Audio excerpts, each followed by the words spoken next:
When I was growing up, I felt unwanted, unloved, and rejected. But now, God has changed my destiny. I am Caroline Chagaya, and this is my story.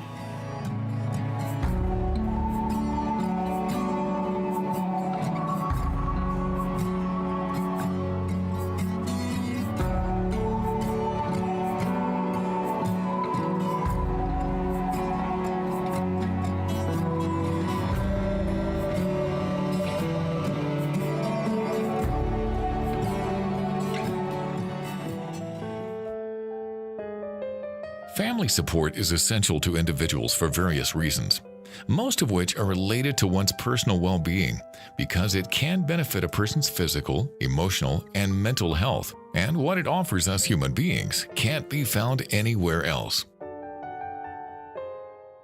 It has been said that if you think you know a perfect family, you don't know the family very well.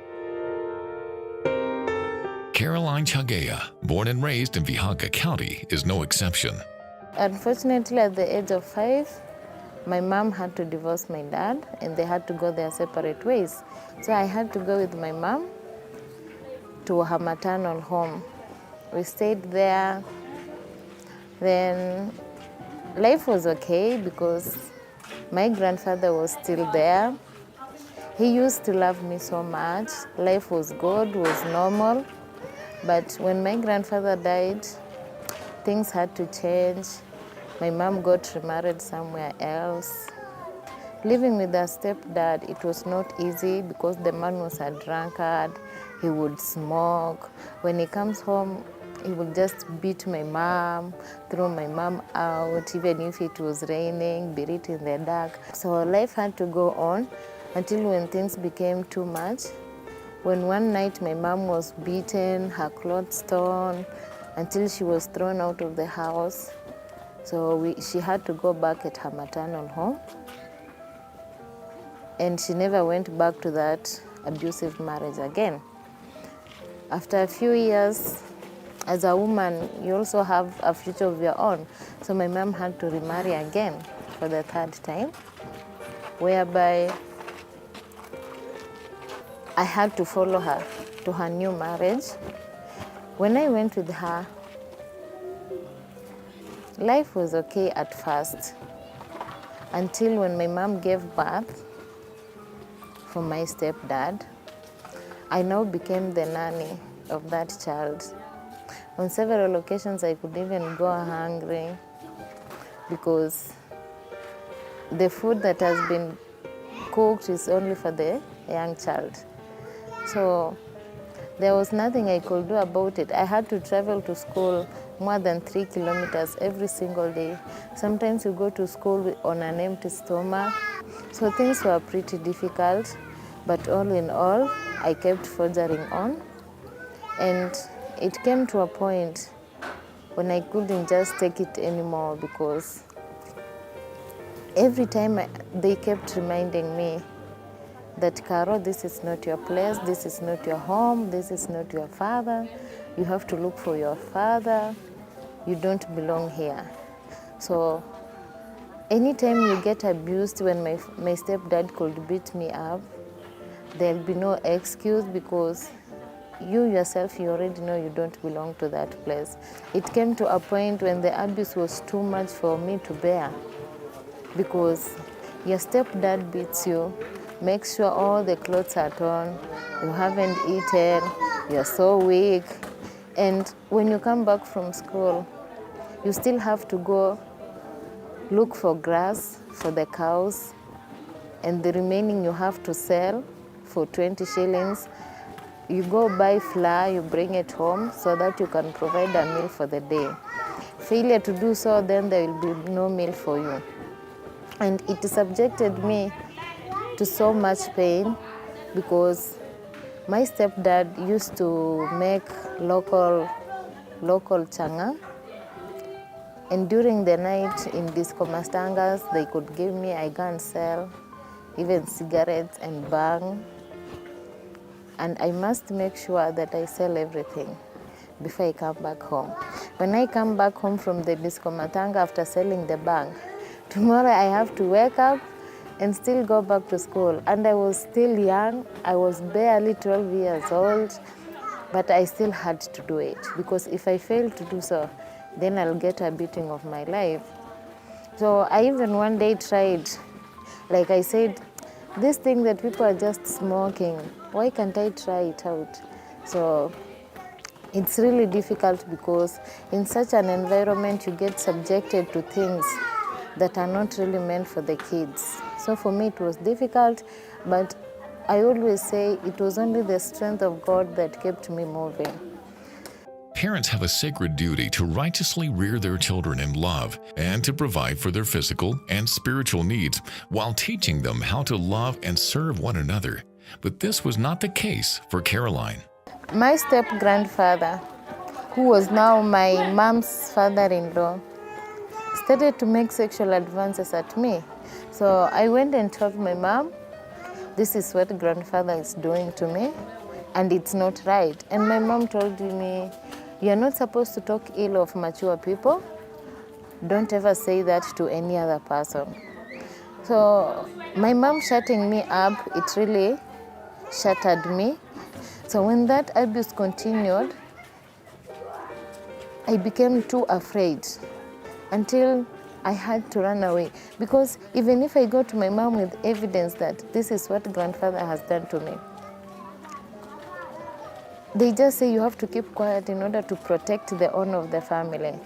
So for me, I couldn't endure it anymore until one day I just decided to run away. Looking for a way out of the abusive home, Caroline decided to look for her biological father, who would give her the peace she craved. So fortunately, I knew the name of my father, so I just went and asked around for my dad. When I found him, I was welcomed home. My grandmother welcomed me. By that time, I was in class 7, and I was welcomed home. It was on a Friday. Then that week, on a weekend, my mom reported my dad to the chief and claimed that my dad had kidnapped me. So we were summoned at the chief's place. We went, and I was asked, am I going with my dad or remaining with my mom? But for me, the abuse that I had gone through since I was a little child, I was not ready to go back to it again. So I told the chief, for me, I'm going to remain with my dad. So the chief said, okay, if that's what you want, it's okay. So the stepdad requested for my dad to compensate all the years that he had stayed with me. And my dad had no problem with that. He just accepted. He gave out the cash that they needed and one cow. And I started staying at my dad's place officially. Though I could not stay with my dad in the same house because he was not married, I was staying with my grandmother and my aunt. And I got enrolled in school. I did my KCP. I passed well. I was called to my girls' high school. I was happy. But unfortunately, I didn't get that chance to go to my dream school because there was no money. I got enrolled in a local school, in a district school, in Form 1. I continued well. This peace was short-lived as Caroline was betrayed by someone she never expected. There was funeral at home, and the one who had died was a soldier. So he was brought home by fellow soldiers to pay the last respects. And in our Luhya culture, we always have that Isukuti night. The dance before now you can send the last respects, you can bury the dead person.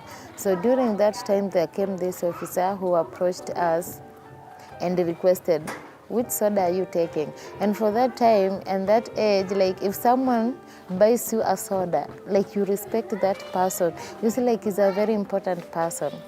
So for us, we were so happy. I was with my classmates just seated. Then everybody said, I'm going to take this soda, I'm going to take this. So the sodas were brought and they were opened. So after taking that soda, I never knew what happened next. I only came to realize, I came to my senses the following day in the morning in my brother's chambers. So I was like, what is really happening? So when I tried to wake up, I was feeling a bit dizzy, I was exhausted. And getting out of that bed, I realized I was in blood, like my clothes were stained in blood and the sheets. So I was like, has my menses begun? And it's barely 2 weeks since I saw my menses. And that was the first time I had seen my menses. So I was like, how now? How is that even possible? So for me, I ignored, despite the pains, despite the dizziness and how I was feeling, I never took it seriously. So I just went to the river, I cleaned myself up because at that particular time and age, nobody was allowed to see your blood because people will make fun of you. They will just mock you and regard you very dirty. So I just hid myself. I went to the river, I cleaned myself up, washed my clothes, waited for them to dry because people were busy with the funeral arrangements, so nobody bothered to know where is Sam and so. So when I went back home, I was still feeling weak, some abdominal pains. I just couldn't understand myself, but it never occurred to me like it's something that could call for an alarm. After a few days, I went back to school and I asked my teacher, I saw my menses, but now it never came back. What could be the problem? Then my teacher told me there's no need for alarm because hormones differ. You might have maybe regular periods or irregular periods. You will have to give it a few months for you to check whether it's a regular or irregular because hormones are different with different people. So you'll just have to relax. So for me, I never took it serious. I just relaxed and I felt okay. So weeks continued, months continued. Now, after 5 months, when I'm in school, I could just sleep. I don't know, I just feel dizzy. I just want to sleep all the time. And I had my aunt tell my grandmother, Caro is pregnant. So for me, I was like, how can I be pregnant? You see? And I remember I went for 2 weeks without talking to them. I asked them, how can I be pregnant yet I have not known any man? Kwani ilikuja kwa maji? So they were like, no, Caro, you're pregnant. You have to go for a test to confirm. So I went to the hospital and it was confirmed I was pregnant. Oh my God. I didn't know what to do, what to say. I was like, pregnant? How? Is it even possible? So now I had this brother of mine, the one I found myself in his chambers.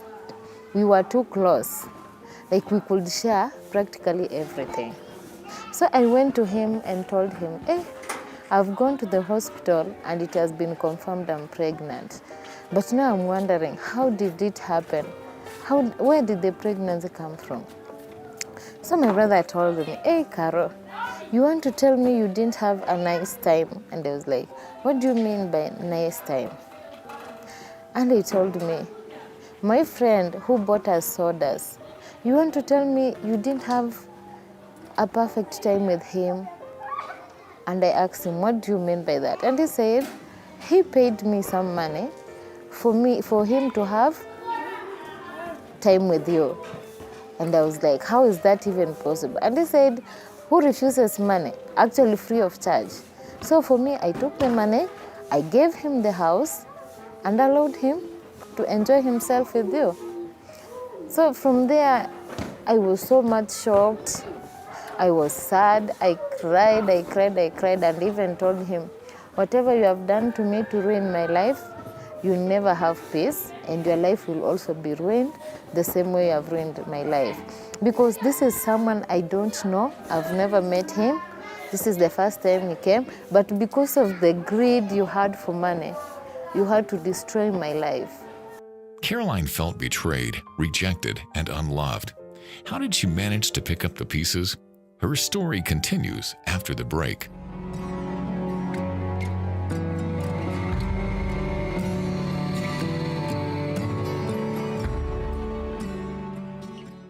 This week on Crosstalk. The more controversial someone is, the more handsome or beautiful they look like in the eyes of the politics. The question is, what price are you willing to pay for what you stand for?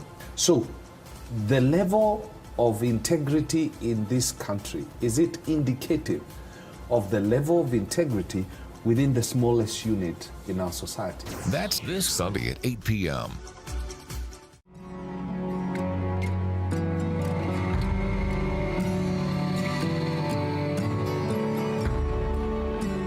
We have all experienced periodic changes in one way or another while establishing and maintaining love and unity within our families.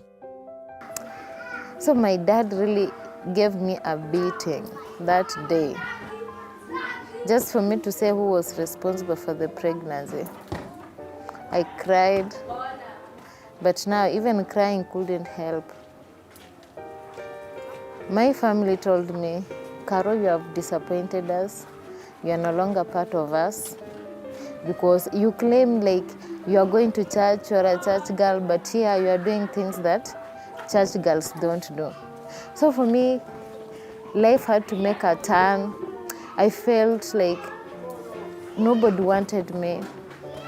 I even tried to abort the child, but it didn't happen. And I just said, God, I'm really sorry. Like, I wanted to commit murder, but now, just forgive me and just make my baby to be healthy. Just disconnect this child with any evil things, any evil blood, any spirits. Just disconnect this child. Just make this child to be just the perfect child. After her bundle of joy arrived, the blessing was not received with jubilation.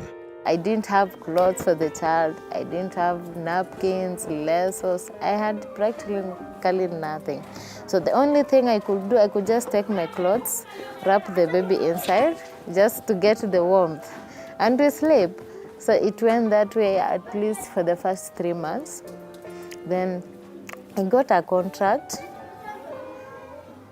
to make roads, like we were cleaning roads, so I got the job. When I got paid, actually I remember it was 3,000. So that's when I went and did the shopping for the child. After 6 months, my aunt told me, Carol, you are now a mother and you have to cater for the needs of your child. For you to do so, you have to work. So there is someone in Nairobi who has requested you to go and work. And for me, I asked her, how can I work when I have a little child? She's barely 6 months.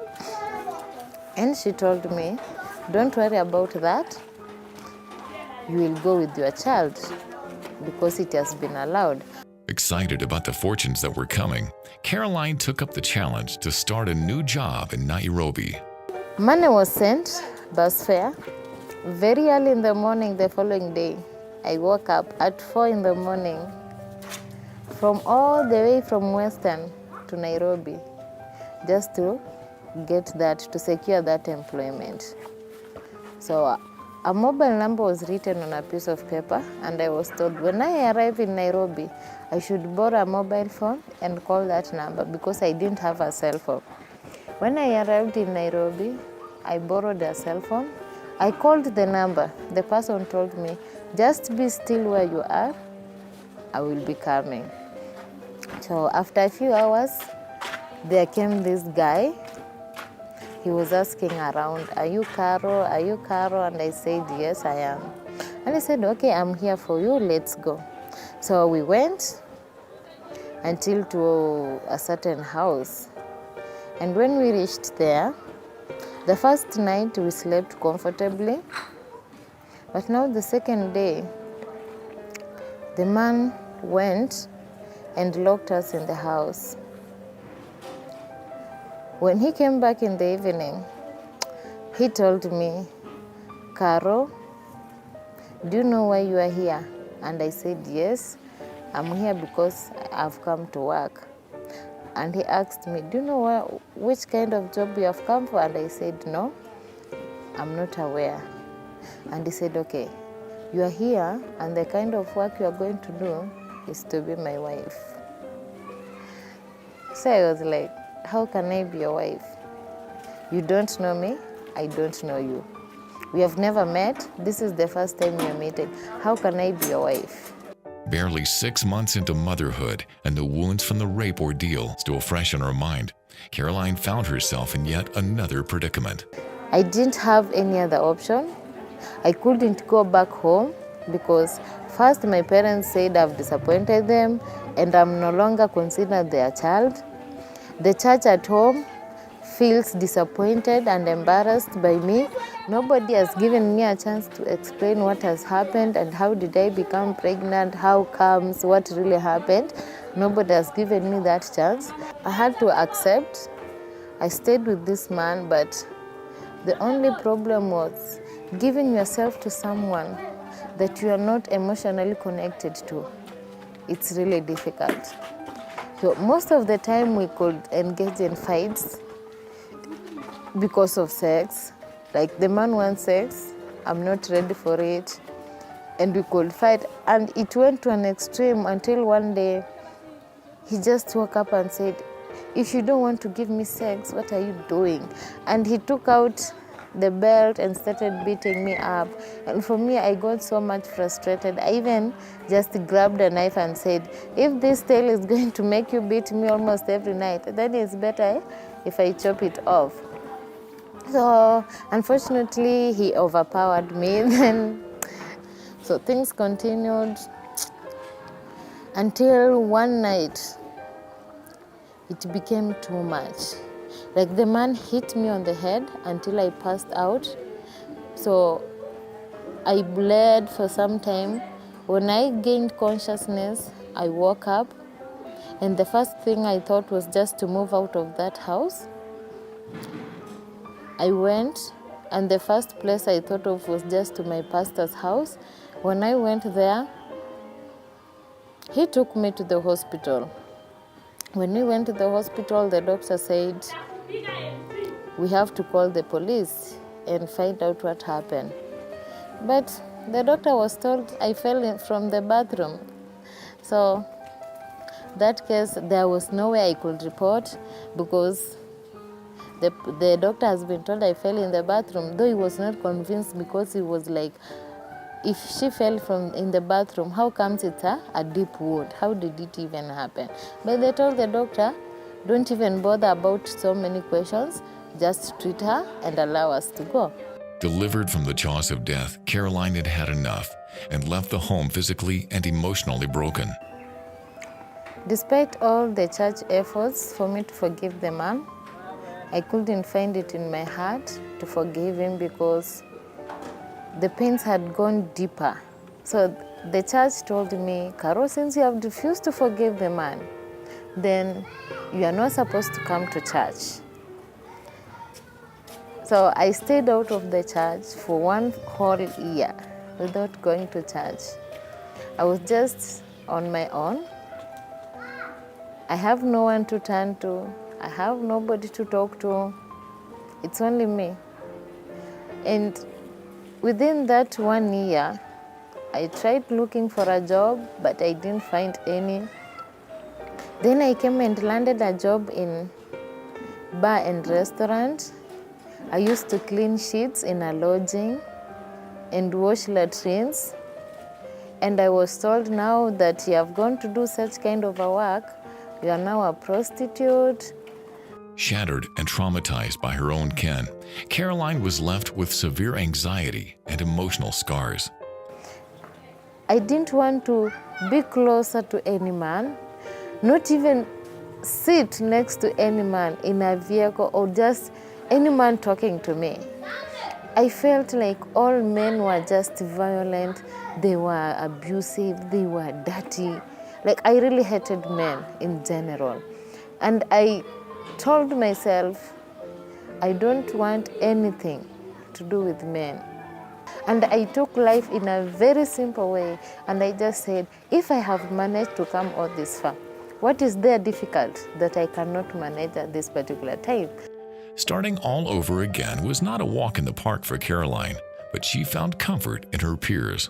One time in a WhatsApp group, I was in a certain WhatsApp group, and in that WhatsApp group, we always share topics for discussion. So one day, there was a topic of discussion, and I made a very bitter comment about men. And the admin inboxed me and asked, "Hey, Carol, what is really happening? Are you okay?" And I just gave out a very long paragraph on the reasons why I really hate men. And he told me, "Okay, don't worry, I understand, just stay calm. And are you really willing to talk to someone of your gender?" And I said, "It's okay." Then a lady was referred to me, and she inboxed me. She was so friendly, we talked, and I felt I can anger out my anger towards her. And she was so much understanding, and she told me, "It's okay, whatever you're feeling, it's allowed." We have a GBV seminar, GBV, gender-based violence seminar, creating awareness for people outside there to express what they feel. So the only thing I want you to do, I'm just inviting you, come join us, listen to other people's stories. You don't have to say anything, just listen. So after they had all shared their stories, I was called to introduce myself. I stood up, and the first time when I introduced myself, I cried. Like, I don't even know where the tears came from, but I cried. It was so moving what she had gone through from the hands of her own grandfather, what she had gone through, I think, another young man who I think was a friend to his brother, then later on thinking she was coming to work as a house girl. She ends up in the hands of a man.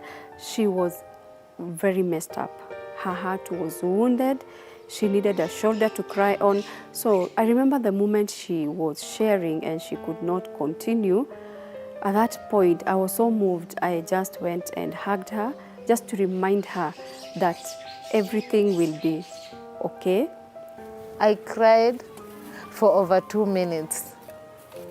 And just having that hug, like it had been so long since I got hugged. Even my mom had never hugged me since I was a little child. And getting that hug from Diana Kamande, for her it might have been just a simple hug. But for me it was something very special. I felt I'm loved, like there's someone who really cares. He even arranged for counseling services at Nairobi Women's Hospital. And I went for those sessions for 2 good years without paying even a single cent. All because of Diana. Carol is able to socialize very well, and Carol is, nowadays she's able to tell her story without tears. Yes, at some point it can become emotional because it's her own journey, but most of the time, Carol can tell her story without shedding a tear. Despite her painful past, Caroline counts it all joy, knowing that her situation did not catch God by surprise, as in Proverbs 23. It made me stronger because whenever I find a situation or somebody in a similar situation, I am at a better position to advise that person, to tell that person, if you see this sign, this is what you're supposed to do. Don't wait for things to get worse, because you might be there waiting for things to get better when in real sense you are dying. We hope Caroline's story has inspired you. If you have a story you would like to share with us, kindly text us on 20316 or WhatsApp us on 0786 316 316 or email us on thisismystory@familymedia.tv and we will get back to you. Fresh, insightful, and in-depth stories from current affairs, opinion, inspiration, lifestyle, church-related articles, and so much more on www.familynews.today. Insights at your fingertips.